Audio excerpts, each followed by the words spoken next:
Join me as I hunt down the absolute cheapest coast-to-coast flights and see if I can score a ticket for under $100. Finding affordable flights has become a crucial aspect of traveling in today's economy, and I'm excited to share my discoveries with you. Traveling across the country can be expensive, with high prices and hidden fees making it difficult for people to find affordable flights.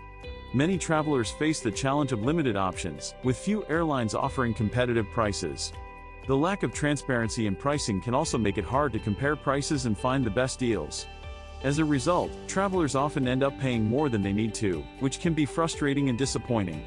Furthermore, the complexity of flight booking systems can make it difficult for people to navigate and find the cheapest flights. Finding the best deals on coast-to-coast flights requires some strategy and planning. Using price comparison tools is a great way to start, as it allows you to compare prices across different airlines and find the cheapest option. Being flexible with your dates can also help, as prices can vary depending on the day of the week and time of year. Booking in advance is another key tip, as prices tend to increase as the flight gets closer. Additionally, considering alternative airports and flying into a nearby city can sometimes be cheaper than flying directly to your destination. Exploring different routes and airlines can also help you find the best deals. Some airlines offer more competitive prices than others, and certain routes may be cheaper than others. Looking for airfares and taking advantage of sales can also help you score a cheap ticket. It's also important to consider the time of year and avoid peak travel seasons if possible. By being savvy and doing your research, you can find affordable flights and make your travel dreams a reality.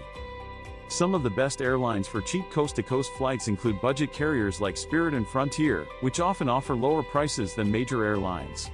Certain routes, such as flying from New York to Los Angeles, can also be found for relatively cheap if you're willing to fly with a budget carrier. Surprisingly, some major airlines like American and Delta also offer competitive prices on certain routes, especially if you're willing to fly at off-peak times. It's always a good idea to compare prices and look for deals, as you never know when you might stumble upon a cheap flight. I found that flying from Chicago to San Francisco can be done for under $150, and flying from Miami to Seattle can be done for under $200. These prices are significantly lower than what you might expect, and they just go to show that with the right strategy and planning, you can find affordable flights. The key is to be flexible and willing to consider different options, and to always keep an eye out for deals and sales. In conclusion, finding the cheapest coast-to-coast flights requires some planning and strategy, but it's definitely possible to score a ticket for under $100. By being savvy and doing your research, you can find affordable flights and make your travel dreams a reality. If you've had any success finding cheap flights or have any tips to share, be sure to leave them in the comments below. Don't forget to check out my other videos for more travel tips and tricks, and thanks for watching.